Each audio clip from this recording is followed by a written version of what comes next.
What's going on, folks? This is Clayton Youngberg coming at you from your number one source for all things Android, AndroidAuthority.com. Today I'm going to be giving you a review of the official ICS firmware for the Samsung Galaxy Tab 10.1 original model. Now, a lot of you owners have been waiting a long time to get ICS on your beloved device. And I know I love my Samsung Galaxy Tab 10.1, and even though I've ran Jelly Bean on it a few times, and there's some good custom ROMs for Jelly Bean, I couldn't resist flashing the stock ICS firmware. Now, this is basically AOSP. The developers have kept this stock, but they've also kept the device rooted for those of you who still want access to like Clockwork Mod recovery and stuff like that. So we're just going to go ahead and check out what this has to offer with its stock configuration.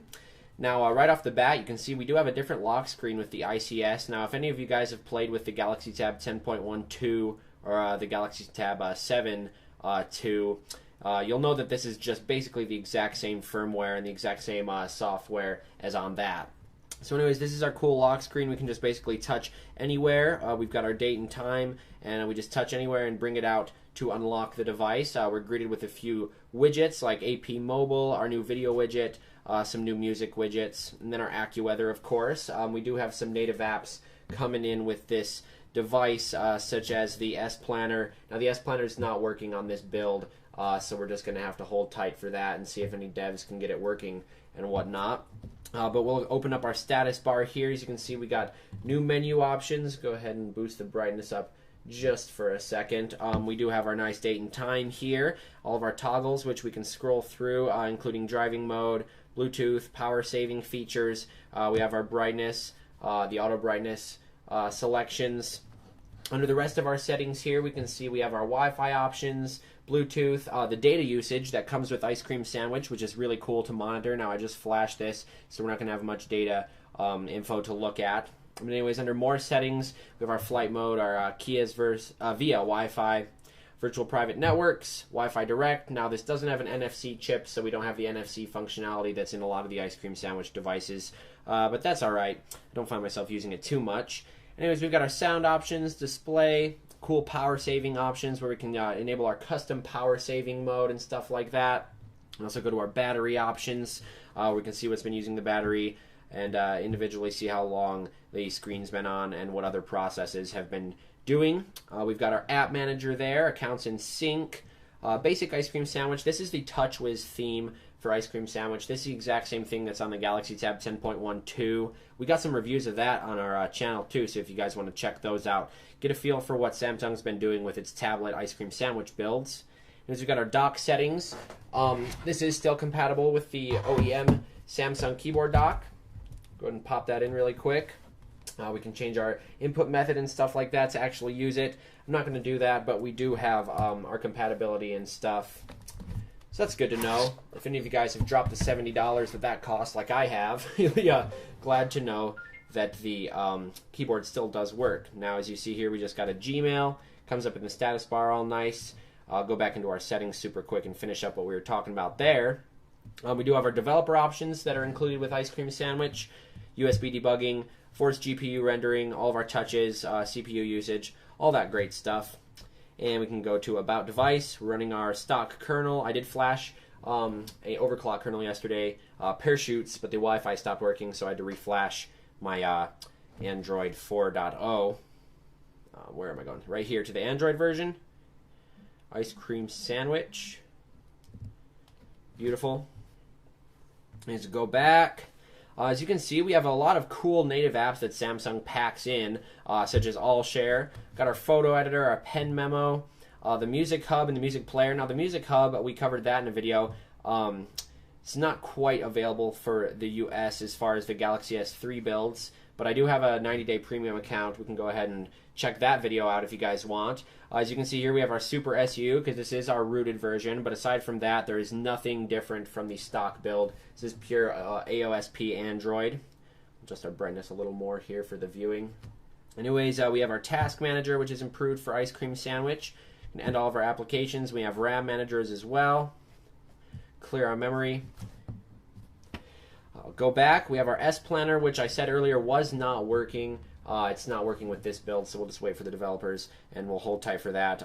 Not my favorite app anyways, so not that much of a loss. We do have navigation. We have our native widgets here and stuff, like the analog clock, AP Mobile. This is the UK version, so that's why the analog is spelt different than it will be in the US. You know, just basic language differences. Not too much differences though. Google Plus. We have our Memo now, our music player, our program monitor, which is basically the same as the Honeycomb versions. But when you do pick a widget or an app, you can bring it to the home screen like this, create a page, create a folder, get the app info and whatnot, and then you can resize widgets. Cool features like that. Anyways, back into here, into the widgets, we have our S Planner, Social Hub. The S Planner is not working. S Planner task. Actually, let's see if the S Planner is working. To my knowledge, it wasn't. But if you do get this, oh, okay, it is working. Perfect.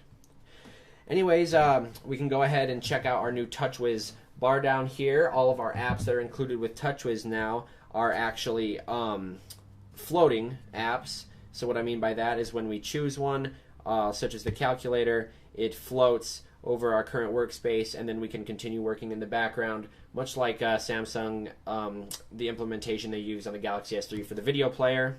We can also edit what's down here, such as all of our different mini apps we can choose, World Clock, Task Manager, S Planner, and stuff like that. Pen Memo, great stuff like that. A lot of cool functionality. I mean, they're going to be phasing out the Galaxy Tab 10.1 to bring in the Note 10.1, but this still has some of the functionality, especially if you have a stylus and stuff like that. And anyways, the cool functionality with the screenshots on ICS, go ahead and take a screenshot, and the second you take a screenshot, you can actually edit that photo. Brings it up into the photo editor, so you can, you know, circle things you want, whether send it to your friends, make memos of the screenshots you just captured, and then you can either save it, choose to cancel it, or you can share it and choose to set it as your screensaver and stuff. So it's great stuff as far as that goes. Our camera is working because this is the official build. I do find myself using the camera quite a bit, actually, on my Samsung Galaxy Tab. Works perfectly. Have our updated ice cream sandwich camera options and stuff like that. Great stuff. We can choose our resolution. Front-facing camera works. Timer. Shooting mode. White balance. All that great stuff. Of course, with ice cream sandwich, we have our running apps that we can kill. We can also access our task manager right from here, like we did from the regular menu. I don't necessarily like the new folder functionality on the Galaxy Tabs ice cream sandwich builds. I'll show you what I mean by that. Go ahead and grab navigation for the heck of it. We can create a folder. Sort of tedious to create a folder that way. You can't just hover items over another to create a folder, but once you do have a folder made, you can just simply add items to that. Then you can name your folder whatever you want. And one thing I don't like, though, is that when you open up a folder, it kind of brings it into the forefront here. Makes everything else seem out of the way. And, you know, it kind of slows down your system to open folders that way. You know, just bringing it open and then having everything else dim. Sort of like when you get the, the account, the main account, the administrator stuff on Windows 7, where it just slows your computer down, dims the rest of the screen. But anyways, that's besides the point. Great new functionality. Cool stuff with ice cream sandwich. If there's anything else I didn't get to, guys, go ahead and let me know, because I will be running the ICS for a while, even though I do like the Jelly Bean builds and stuff like that. I kind of do like the ICS. It seems really stable. We have our new widgets and stuff for video, all the new functionality that Samsung has. Go ahead and check out a review for the Galaxy Tab 10.12 as well. This is basically the same firmware. This is just bringing this original OG Galaxy Tab up to date. Really cool firmware, guys. I'll provide the link in XDA that you can flash in Clockwork Mod Recovery to actually get this firmware. But thanks for watching, guys. This is Clayton with AndroidAuthority.com.